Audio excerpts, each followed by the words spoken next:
Hello, welcome to Web of Stories. My name is Melinda. This is take two. I was filming. I was doing a great job. It was like art on YouTube, and then my husband interrupted me, and it threw everything. So I have to start over. Anyway, I'm here to wrap up my week. I'm filming this on Friday, the 14th. It'll go up on Saturday, the 15th. And this is today, the 14th, is our first day of official summer in our house. Yesterday was the last day of school. The kids had a half day. And so they came home. My son had his coding thing. And then after that, the kids and I went out to dinner. My husband had another meeting he had to go to. And then I slept in this morning and it felt so good. Words cannot describe the relief I had yesterday morning when I got up and then turned off my morning alarm. It's just wonderful. But the flip side of that is I slept until like 8:30 this morning. So it's, what is it? It's 11:30 now, and I'm having my protein coffee, which is my breakfast because I slept so late. Anyway, so there's gonna be a little bit of a different video for reasons that you will see. First off, I am at one point going to kind of refer back to two videos I did this week. And the first one that I'm going to refer back to is one that came out today as I'm filming, yesterday when this video drops, which is my 5 on Friday, about libraries. I woke up and I read the comments, and there are fantastic comments on that video of people sharing things that their libraries have, some of which are things that my library has and I forgot about or didn't know about. I say I didn't know about because my friend Karen, who uses my library system, mentioned some things. Those are the ones I didn't know about. Other ones, there were ones I forgot about, but also things that people have at their libraries that I don't have on mine. So I just think it's a fantastic video comments. I'm not gonna be humble brag. Just you read the comments and watch the video if you'd like, but the comments are the important part. So anyway, there is that. Then the kind of next thing is I am going to start by going back to a book that I read a couple weeks ago. Nicole at Noteworthy Fiction has asked me to explain something that I said about this book, and I've been trying to formulate a comment back to her, and I can't do it well, so I'm just going to talk it out. So Nicole, this is for you. And this is about Days Without End by Sebastian Barry. And I had said there was something in it that just didn't sit right with me, and I think it might be because Sebastian Barry was an American and whatever. There are going to be very mild spoilers in this. Mild as in they're things you would find in the summary of the book. I will put mild spoilers right here if you really don't want those, and I will give you timestamp to skip forward to it, but I'm not going to go anything farther than really kind of basic stuff. So in this book, these two men, they're in the military, and there's a lot of violence towards the indigenous people because it's during the Indian Wars. And it is hard to read, but that's not the issue. But by reading these, you can tell that Sebastian Barry has at least some knowledge that maybe the indigenous people weren't treated well then. You know, it's pretty awful. But then we get to this point where the military, the unit they're with, goes into a Sioux encampment, a Sioux settlement. There are no men there, but they kill all the women. And then they take all the children back to the military camp. And that's really awful. Then comes this part where the children that they brought back, the major or colonel or whatever rank he was, his wife kind of takes over and trains them all so they get jobs as servants and all this sort of thing. But she's good to them, and that she doesn't use them. She, whatever. It's hard for me to say she's good to them because she's taking their culture away, and that's not so. There's the first part. That's like not something that's even acknowledged by Barry. And then it comes to a point where these two men are going to leave the military, and one of them has made friends with one of these children. And in our book club, because everyone in my book club had the same sort of concern, they go back and I went back into the book to figure out how old the girl was. She was 6 when she was taken, and she's 8 at this point in the book. And just when they kind of adopt her. All this is in the book summary on the jacket. I'm not saying anything. So, and she just happily goes with them and is their sort of quasi-daughter and all this, they say they're taking her as a servant, but they treat her very much like a daughter. And that all like kind of works in a story and all that, but then there is this other element that all of a sudden is missing that had been addressed before about the treatment of indigenous people. That all of a sudden is gone, plus the fact that this child witnessed, and yes, she was 6, and there is a level of resiliency, but still she was 6. Horrible trauma. Never Never mentioned. It's okay, whatever, she's fine. And I found that really hard to deal with. And what I'm saying, why I think it might be because Sebastian Barry is not American, is that as an American, and as an American who reads a lot of Indigenous literature, the fact that this character just sort of is not bothered by the fact that her culture is gone, and not bothered by the fact that she seemed to witness horrible things. It doesn't seem to have any kind of reaction to that. And it's just very strange. And it was very discordant with what had been earlier in the book, where he's talking about the violence towards the Indigenous people. And again, the story itself, it made the story work, but the element that was missing was so obvious. And someone in my library book group said that they had watched interviews. And apparently when this book came out, there was a lot of criticism for Barry for basically this point. So I'm not alone. I'm not alone on this. I feel a little vindicated hearing that. Also, there's a sequel to the book called, I think, 1,000 Moons or something like that. And our book group is actually going to be reading that book in January. We usually do a survey to do the next 6 months every single time. And we just said, we want this book in January. We want this book in January. So I'll be reading that book in January. And that book was written after a lot of this criticism. So some of those things might be at least an attempt to remedy it in that second book. But the fact that there's no trauma, there's no question that she's left her culture, like, that's all missing from this. And it is something that someone who reads a lot of Indigenous literature, and someone who is an American, so they hear these things that are happening in our country. And I think this also applies to Canada because the issues are very similar, and probably other countries too, but I'm just talking about these Indigenous tribes which are in North America. We hear the history and the generational trauma that came from all this, and that's just gone. So that was my issue with it. End of mild spoilers. Okay, does that answer your question, Nicole? There we go. Okay, so that was another thing I wasn't gonna talk about. The next thing is I finished 3 books this week, and I'm not actually gonna directly talk about any of them.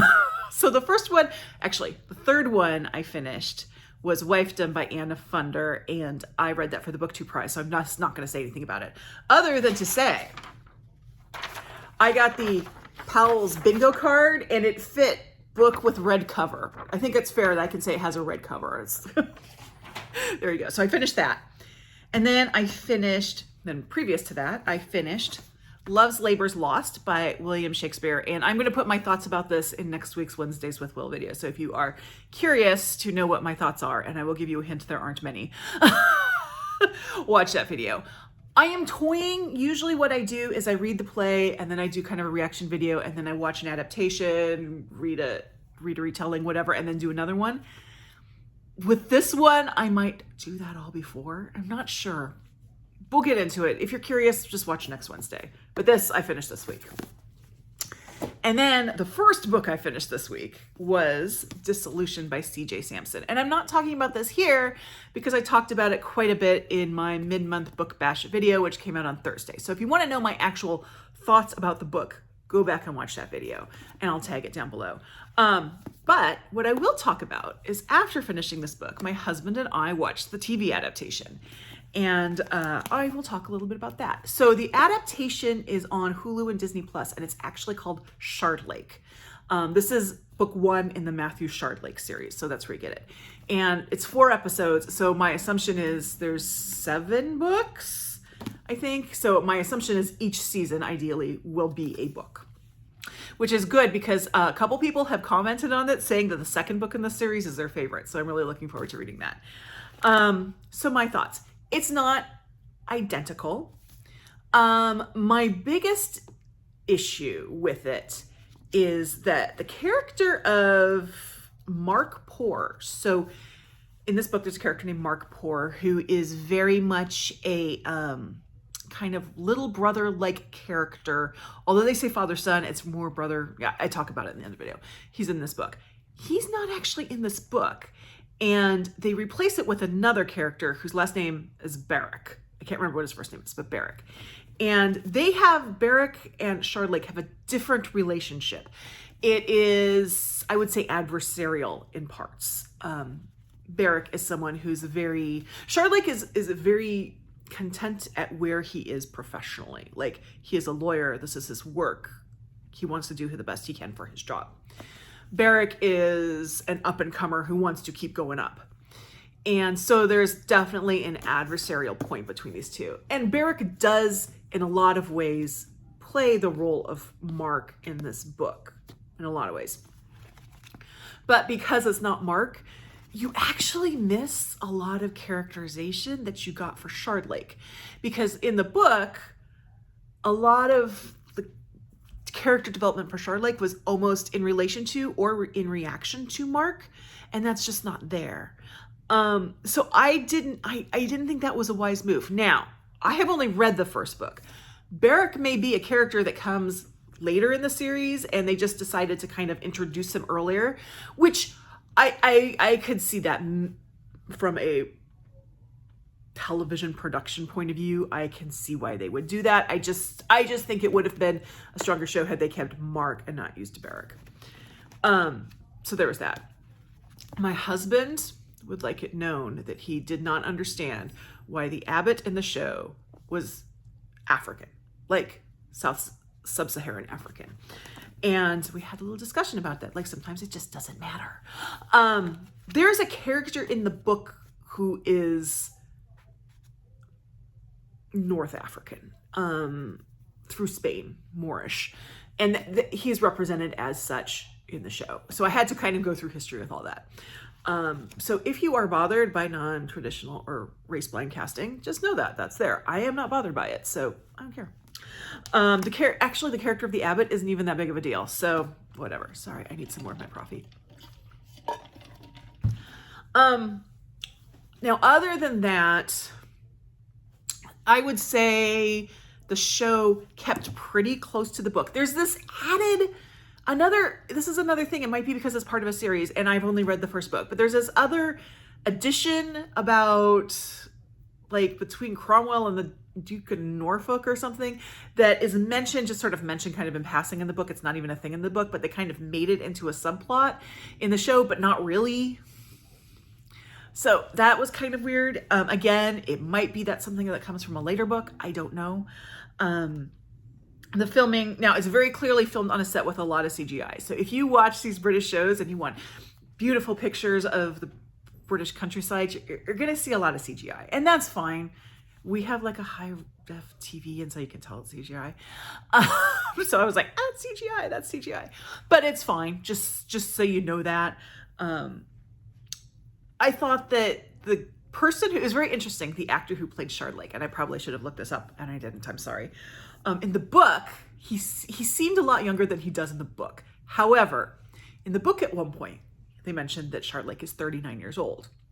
And until that point in the book, I thought he was much older than that. And the actor who plays him in the show is about 39 years old. So that's a me thing, thinking Shardlake is older than he actually is. Yes. So I feel like just because it's a visual format versus the written format, there's some like historical fun stuff that doesn't kind of come over because they're just trying to show it to you instead of kind of explaining it the way they can in the book. I gave this book an A. I'd probably give the show a B, which is fine. I will definitely watch. Hopefully there's another series. I'll definitely watch it.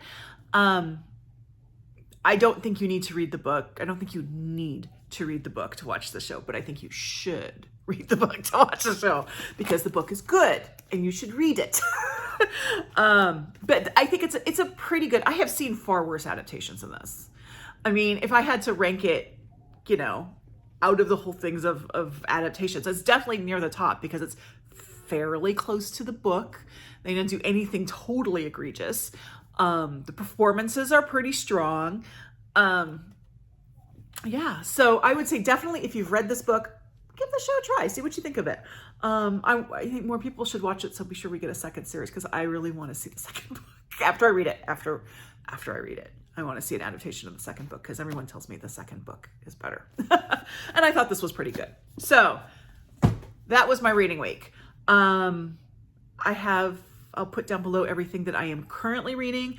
I am kind of heading into buddy read zone right now. So I'm doing a buddy read right now. I'm actually going to finish the book today, which is Know My Name by Chanel Miller. I'll be finishing it today. I'm reading that with Kim. And then the plan is tomorrow, but I'm going to check with Kim and Angela because Kim might not be done with Know My Name. We might push it back a couple days. We're going to do a buddy read of The Wives, which is over there. I can't remember who wrote it, but it's over there. And then on the 19th, if you are interested, we're doing a buddy read of O Pioneers by Willa Cather, and we're posting that on my Discord. The information is down below. O Pioneers is 210 pages, so it's not going to qualify for Big Book Summer, but it will qualify for Read Historical Fiction 2024. And it should be fun. As I said, if you watch back a month or two, probably 2 months ago, Mariandria and I did Death Comes for the Archbishop, which ended up being a 5-star book for me. And I know that people seem to be a little more torn on O Pioneers, but Death Comes for the Archbishop was just so lovely. I was like, I need to read more Willa Cather. Because the only Willa Cather I had read was previously was My Antonia, which I read at some point in high school, and I can't remember what year I read it in. And I do remember it being very much grown up Little House on the Prairie. Not Rose Wilder Lane, Grown Up Little House on the Prairie, because that's a whole thing. But that sort of thing. If you like Little House on the Prairie as a kid, you'd like Opine or My Antonia as an older kid or an adult. But I wasn't old enough to pick up on all the lesbian overtones.